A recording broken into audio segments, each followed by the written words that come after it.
today I have Motorola's latest flagship, the Moto Z2 Force. Keeping the same modular theme from last year, this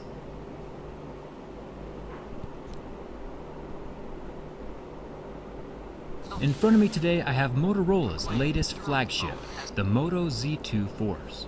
Keeping the same modular theme from last year, this In front of me today I have Motorola's latest flagship, the Moto Z2 Force. Keeping the same modular theme from last year, this self-proclaimed durable phone has solid specs built into a solid surprisingly specs thin body. built Motorola's into it. pushing that In shadow front of me proof today, I have screen, Motorola's plus latest super flagship, handle. the Moto Z2 Force. Keeping the same modular theme from last year, this self-proclaimed durable phone has solid specs built into a surprisingly thin body. Motorola is pushing that shatterproof screen again, so let's see what this phone can really handle. Glass is hardened with scratches around 6. Real sapphire like the HTC U11 Sapphire Edition. My Mo's picks do a fantastic job of differentiating between different materials by their relative hardness. Plastic is soft, so it scratches at a 3. Glass is harder and scratches around a 6, and real sapphire, like the HTC U11 Sapphire Edition, is basically impervious to scratches, landing at an 8 or a 9 on most scales of hardness. Shatterproof screens are normally made from plastic, like we've seen with previous Motorola phones and the Samsung Active series. This Z2 Force is no different. Plastic. This obviously has its benefits. Your screen will never break, and that's a huge plus. But the softness of the plastic leaves it more susceptible to superficial damage.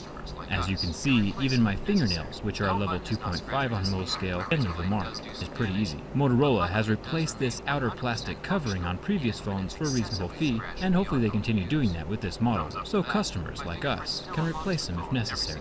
The home button is not scratch resistant either. My razor blade does do some damage, but luckily it does remain 100% functional, even when it's excessively scratched beyond normal use. Thumbs up for that. My fingerprint still unlocks the phone every single time, without fail. The earpiece is recessed inside of the phone, and it's made out of that thin vinyl covering. While not as durable as a metal earpiece, at least it's not going to fall out on its own. Now, Motorola has paid special attention to the front camera of this phone, adding its own front-facing dual-toned LED flash for you selfie lovers out there. The only problem is that the camera is still covered by that same plastic as the screen. So one fingernail scratch in the wrong spot and your pictures are ruined, until you have Motorola swap out that top layer of your phone. Adding a simple screen protector over the plastic would solve this problem though. The dual 12-megapixel rear cameras are covered by glass, finally, so that is scratch resistant. These cameras aren't wide angle like the LG G6 or telephoto like the iPhone. The dual combo is just for depth effect, which is slightly less useful in my opinion, but still has a nice bonus over the average phone. Motorola says the body is made out of 7000 series aluminum, the same high quality stuff that Apple started using with the iPhone 6s, and it definitely sounds like metal.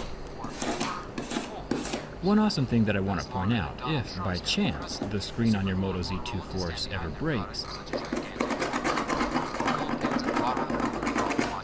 Motorola has a warranty for 4 whole years. That's longer than Donald Trump's going to be president. Super cool of Motorola to stand behind their product with such a gigantic warranty.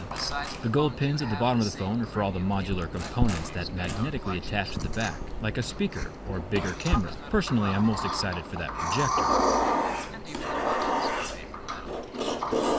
The sides of the phone do have the same premium feel of metal that we expect on flagships. The top is metal as well. And even the buttons are made from metal.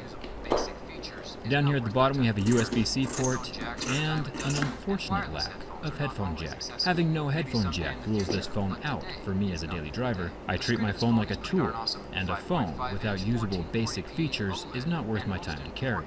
Headphone jacks are a dime a dozen, and wireless headphones are not always accessible.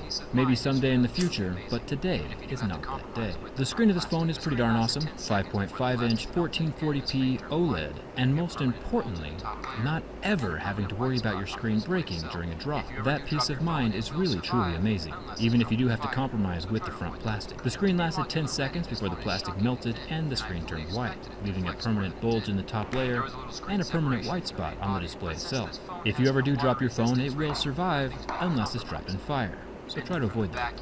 To be modular ready, this phone is shockingly thin, and I fully expected it to flex more than it did. There was a little screen separation from the main body, but since this phone has no water resistance rating, nothing's being compromised. Bending from the back yields no destruction either. The phone is extremely solid in its construction.